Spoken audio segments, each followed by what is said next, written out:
Hi friends, welcome back to Your Big Creative Life.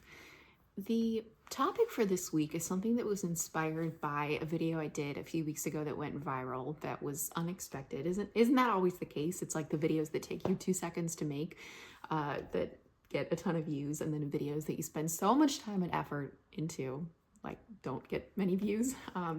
But it was a video that I did that was essentially saying, if you have a desire to write a book, that desire is there for a reason. It's not random. You need to pay attention to that. Even if you don't know all the steps, even if you don't have your idea fully fleshed out, like that is something that you need to pay attention to.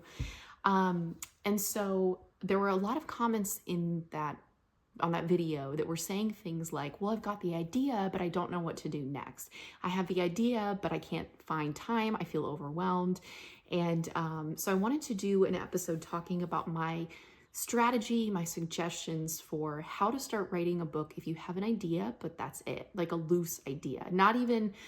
I'm not talking about you've got a full outline developed and you know every single thing that happens in the book and you know all of your characters. I'm talking about just a loose, vague idea of something. You have some idea that you want to explore. And I'm going to give you some strategies and some tips in this episode, but I also want to share about something really cool that I'm going to be launching that starts in May that's called Novel Jumpstart, that is going to be freaking perfect for you if you are in this scenario, if you're in this boat where you want to write a book, you just don't know where to start, you feel overwhelmed. Again, maybe you've got that loose idea, but that's about it. Novel Jumpstart is going to run from May 6th to July 1st, so it's an 8-week program. And the goal of the 8-week program is that by the end of those 8 weeks, you are going to have the first 50 pages of your novel written. So let me give you just a brief overview of what's included, because there's a lot that you get. It's designed to support you, again, in writing those first 50 pages. You get access to Idea to Book, which is a full online course that I created that takes you all the way from idea to finished book. And you actually get to keep access to the course after the 8 weeks are done. You get lifetime access to it, so that there are some modules in there that won't apply for the first 50 pages that talk about how to edit your draft. So that'll be helpful for once you're done with Novel Jumpstart and you have those first 50 pages done, you'll be able to go back to this online course and watch all the modules. So you get access to that. There's also going to be weekly office hours and coaching calls with me. So every Friday at 1 p.m. Eastern, we're going to have like a drop-in office hours where you can ask questions, you can get coaching, you can just talk about whatever you need support with and get help from me. And then we're going to have a Discord group for everyone that is in this program.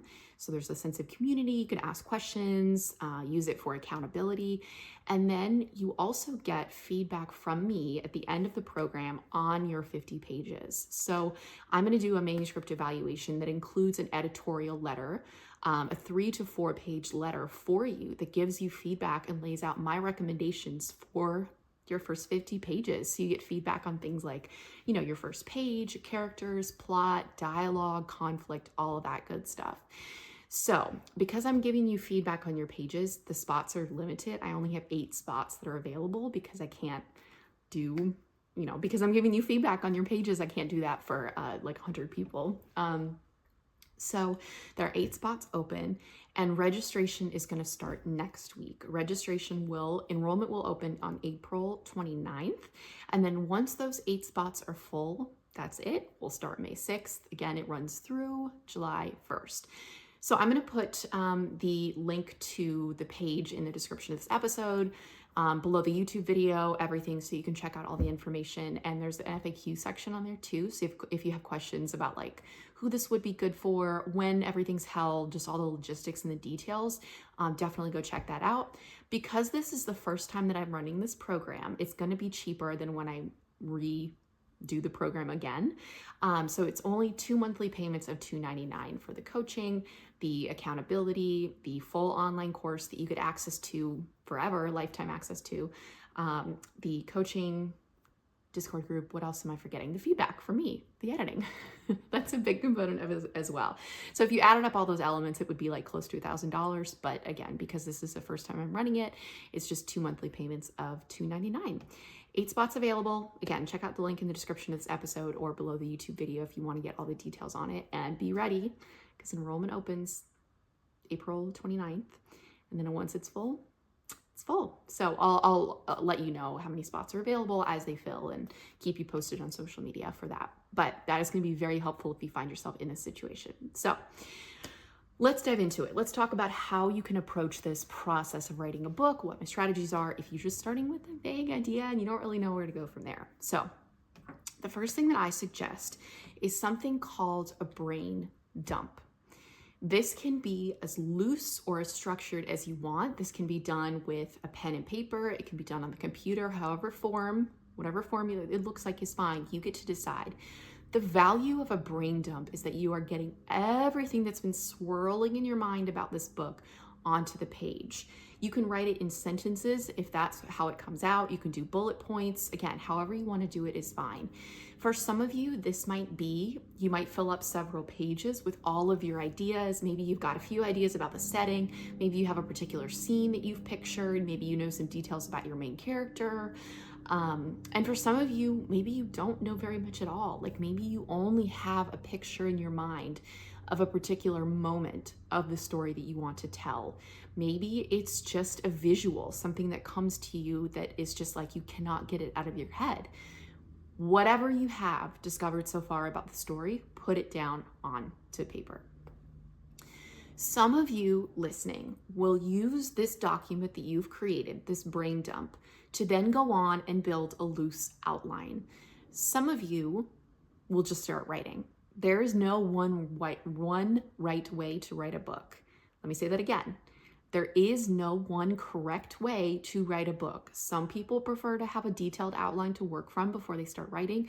Some people like to just pants it, start writing with an idea, and discover the story as they go. Both options are great. Both options are valid. I do think the brain dump is helpful even for people who don't want to do a loose outline or a detailed outline. Just again, to get all of those thoughts that are swirling around in your mind onto the page, to see what's there, to see if there's anything else that you want to figure out before you start writing. For those of you who do want to do an outline, what I recommend doing is taking that brain dump document and looking at the plot points that you have figured out already. So maybe you have an idea for a scene in the middle of the book, or maybe you have an idea of the opening scene, but you don't have much else. That's okay. That's a great starting point for an outline. But if you want to try and brainstorm other options, other plot ideas, this is my recommendation. Start with your characters. Starting with your characters is a great way to come up with plot points, because once you know who your character is, like your main character or main characters, it is so much easier to come up with plot ideas because you're going to know who this person is, what they're working towards in the story, what they want in the story, and then also what's in the way, what's standing in the way of your character getting what they want. That's all fantastic sort of food for thought when it comes to plot, when it comes to coming up with ideas. So I always think it's worth spending some time on your main character before you begin writing, or main characters, plural, if you have multiple main characters. Again, how much work you do on this character is going to depend on what type of writer you are. And let me say really quickly, if you're like, I don't know what type of writer I am, I've never done this before, Katie, how do I know what my preferred outlining strategy should be? This might just be something that you have to discover. See if you feel pulled towards one option. If the idea of creating an outline to you, when I talk about creating an outline, if you feel this sense in your gut where you're like, and it sounds exciting for you to just start writing the story, then try that. And reverse is true. If you are like, ooh, an outline, that sounds kind of cool to nail down some ideas before I start, then that might be an option to try first for you. You can always change, you can always adapt. I'm sort of a hybrid person myself in my own writing, where I do like to gather a few loose ideas. I do like to do some work on my main characters, but I don't have a detailed outline. I figure out a lot of those pieces of the story as I go. I just like to have a few foundational things in place to guide me when I start to write. But the rest I discover as I go. So it might be a case of you just starting to write and seeing what happens. And remember that you can always change your process. For everything that you write, you can try new things. You can do more outlining, less outlining, more brainstorming, less brainstorming. So this is never something that you have to decide and then just commit to it for the rest of your writing life. But going back to the characters, I think that's really helpful to do some work and some brainstorming and make some decisions about this person. What is their backstory like? Just a few details about what happened to this person before the story starts. What is their personality? What are some of their strengths? What are some of their weaknesses? How would other people describe them? You can do physical details if you want. And then also, again, like I mentioned, what is their motivation? What's driving them forward in the story? What are they reaching towards? What are they striving towards? What's their goal? Again, those can all be really good things to prompt ideas about the plot. And it's also, no matter what genre you're writing in, characters are the heart of it. And so having strong characters is essential, and doing this little bit of foundational work ahead of time will help give you that clarity. Of course, you can always go back in later drafts and add in those layers of character complexity if your character's feeling a bit flat, but I just think it's something that can help the first time around when you're first starting to write to get some clarity around this person right away. The next thing that I wanted to tell you, okay, so you've done your brainstorming, you have done the brain dump, maybe you have a little bit of an outline, maybe not, is to be thinking about, well, okay, for those of you who have done the outline, I want you to think about a few main plot points. I mentioned, maybe you've got a few ideas, maybe you've got a lot of ideas for the plot. Think about a few defining points. You can look at something like the 3-act story structure if you want, or you can also just be thinking about, I'll give you 2 things to think about, let's say. Number 1 is the inciting incident of your story. The inciting incident is what kicks things off in the book. It sets things in motion for your main character. It puts them on the journey that they're going to take over the course of the book. And journey doesn't have to mean a physical journey. It can just mean it like starts the story for them, right? So maybe they meet someone, maybe they get fired, maybe they get in a car accident, maybe they learn that their mother has died, they get an important phone call, who knows what it could be. There are all kinds of stuff. But just be thinking about that, the inciting incident that has to happen in the first 10 to 20% of your book. And then also be thinking about your ending, your climax. You don't have to have these 2 things nailed down, but I think it's helpful for a first-time writer to have these 2 points identified if you're the type of writer who likes to plan and do a little bit of outlining, because it provides sort of a roadmap for you as you're writing. If you know what kicks off the story and then you know where the story climax is, that can help. And speaking from personal experience, the first book that I wrote, I didn't know how it was going to end, and that caused me so much trouble. It caused me a lot of grief to the point where I just wanted to throw away my manuscript and toss it because I could not decide.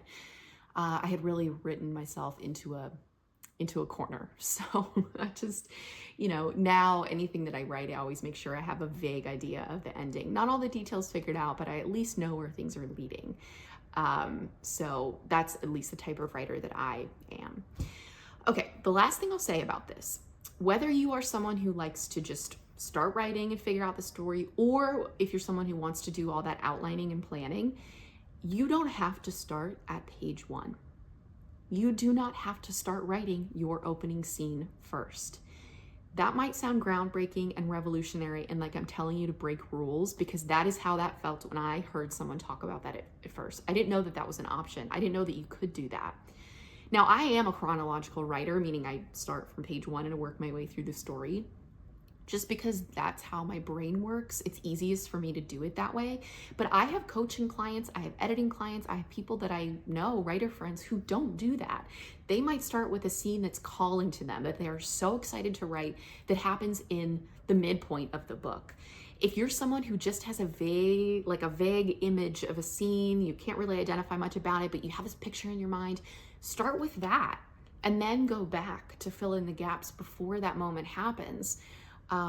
This is it's like an intuitive sort of writing, like just being pulled towards certain scenes or certain moments and writing those as you feel called to write them. Now, the challenging part about doing this, I will say, is that sometimes you might have to do a little bit more work in editing. on your next drafts, because the first draft might be a bit jumbled because you have jumped around a bit. Not always, that's not always the case, but it might be. But that's okay. If that's your process, that's more than okay. You just might have to do a bit more legwork later to kind of make things flow together so it doesn't feel jumbled. But that's certainly something that you can do on later drafts. Remember that the first draft is just for you. You are not showing it to anyone. It is just for you to figure out the story. So it's okay if it's winding and has some pieces that don't quite fit together. You will get there eventually. So you can start on page 1, chapter 1 if you want, but you can also start halfway through or the end. If you want to write the very last scene of your book and that's what's calling to you, start there. That can be a great writing exercise too if you do feel stuck. Sometimes I've done that with, like, you know, I don't know, if I have a scene in mind for towards the end of the book and I'm writing something earlier, I might just do like a brainstorming exercise and kind of think about that scene. I don't actually write it, but I might just do some brainstorming to block it out and then go back to the scene that I'm working on. And sometimes that helps me. So all right, so those are my steps. Those are my strategies. Obviously, there's a lot more that goes into this. This is a lot more complex because there are all kinds of decisions that you have to make about your characters, about the tense that you're going to write in, the point of view that you're going to write in. You have to develop conflict. Like, all of these different building blocks are really essential. So I encourage you to check out the novel Jumpstart if you think that that's something that might be helpful. Again, if it is something that you think would be helpful, I really encourage you to jump in this round because, again, you get a discount on it. It's going to be more expensive when I run it again the next time, just because this is the first run of it, and I'm really, really excited. If you're not sure if it's a good fit, please reach out to me. You could DM me on Instagram at @thekatiewolf or email me hello@thekatiewolf.com, and I'll chat it through with you and see, you know, we can see if we think it's a good fit for you. But yeah, so I'm very excited about that. Definitely check it out, and I will see you all next week.